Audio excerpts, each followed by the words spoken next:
പലപ്പോഴും നമ്മൾ സന്തോഷം തേടി പോകാറുണ്ട്. നമ്മൾ മനസ്സിലാക്കുന്നില്ല നമ്മുടെ ഉള്ളിൽ തന്നെയാണ് സന്തോഷമുള്ളത്, നമ്മുടെ കുടുംബത്തിൽ തന്നെയാണ് സന്തോഷമുള്ളത്. വിവാഹിതരാകുന്ന ഭാര്യയും ഭർത്താവും അപ്പോൾ മുതൽ സന്തോഷത്തിലും ദുഃഖത്തിലും പങ്കാളികളാകും എന്നാണ് നമ്മൾ വാഗ്ദാനം കൊടുക്കുന്നത്. അത് ഒരു വഴിയിൽ കിടക്കും. അവർ സന്തോഷം തേടി പോവുകയും ചെയ്യും. അപ്പം ഇവിടെ കിട്ടാത്ത സന്തോഷം മറ്റൊരിടത്ത് കിട്ടും എന്ന് കരുതിയാണ് പോകുന്നത്. പക്ഷെ അതുകൊണ്ട് ഉള്ള സന്തോഷം ഇല്ലാതെയാകും, രണ്ടുപേടത്തും പ്രശ്നങ്ങളും ഉണ്ടാകും. ഇതുപോലെയുള്ള കാര്യങ്ങൾ നമ്മൾ വരുത്തി വയ്ക്കുന്നതാണ്. നേരെ മറിച്ച് ഒരു രോഗം, ഒരു മരണം, ഇതെല്ലാം സ്വയം ഉണ്ടാകുന്നതാണ്. അതിന് നമ്മളൊന്നും ചെയ്യാൻ പറ്റത്തില്ല. പക്ഷേ ഇതുപോലെയുള്ള സാഹചര്യങ്ങൾ നമ്മൾ തന്നെ അറിഞ്ഞുകൊണ്ട് നമ്മളിലേക്ക് പ്രശ്നങ്ങളെ ക്ഷണിച്ചു വരുത്തുകയാണ്. ഒരിക്കലൊരു ഭാര്യ വെളിയിൽ എന്തോ തേടുന്നുണ്ട്, കാണാതെ പോയ എന്തോ തേടുന്നുണ്ട്. അപ്പോൾ ഭർത്താവ് ഇത് കണ്ടുകൊണ്ടിരിക്കുകയായിരുന്നു. ചോദിച്ചു, ഇതെന്ത് കുറേ നേരമായിട്ട് തേടുന്നുണ്ടല്ലോ എന്ന്. അപ്പോൾ പറഞ്ഞ, എൻ്റെ തയ്ക്കുന്ന സൂചി കാണുന്നില്ല, അതാണ് തേടുന്നതെന്ന്. അപ്പോൾ ആ ഭർത്താവ് പറഞ്ഞത്, തയ്ക്കുന്ന സൂചി എവിടെ വെച്ചാണ് പോയത്? മുറിയിൽ വെച്ചാണ് പോയത്. അത് വെളിയിൽ പോയി തേടിയാൽ അത് കിട്ടുമോ?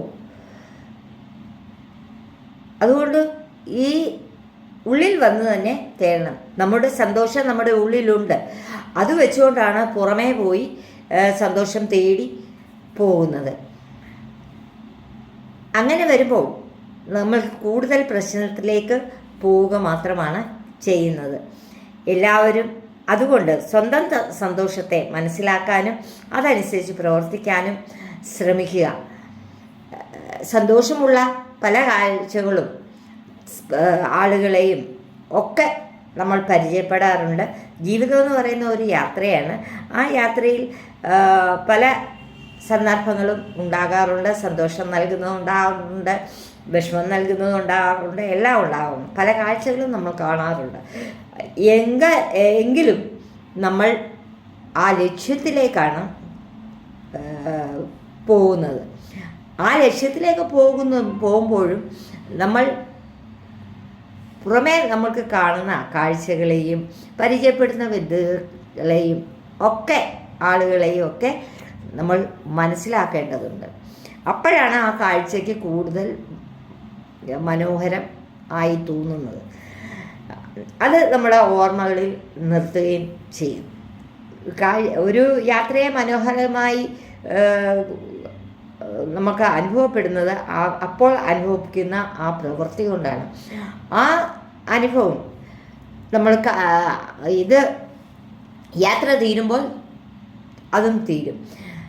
പക്ഷേ ജീവിതത്തിൽ അതേപോലുള്ള സന്ദർഭങ്ങൾ ഉണ്ടാകുന്നത് നമുക്ക് ആവശ്യമുള്ളത് സ്വീകരിച്ചു വയ്ക്കുകയും അതിൽ നിന്ന് പാഠം ഉൾക്കൊള്ളുകയും നമ്മൾ മനസ്സിലാക്കി മുന്നോട്ട് പോവുകയും ചെയ്യുന്നു. അത് കല്ലിൽ മുള്ള് എല്ലാം ഉണ്ടാവും.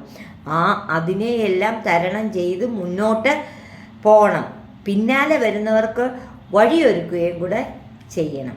അപ്പോൾ നമ്മുടെ ജീവിതം അതിമനോഹരമായി തോന്നുകയില്ലേ? എല്ലാവർക്കും നബിദിന ആശംസകൾ, അതേപോലെ ഓണാശംസകൾ ഒരിക്കൽ കൂടി നേർന്നു. ഇന്ന് ഉത്രാട ദിവസമാണ്. എല്ലാവരും സാധനങ്ങളൊക്കെ വാങ്ങിച്ച് ആ സന്തോഷം ആഘോഷിക്കാനുള്ള തിരക്കിലാണ്. അതുകൊണ്ട് ഒട്ടും സമയം കളയാതെ ആ സന്തോഷം വേണ്ടുവോളം ആസ്വദിക്കുക. എല്ലാവർക്കും നല്ല ഒരു ദിവസം ആശംസിക്കുന്നു. Always smile with happy life. Have A nice day. Thank you.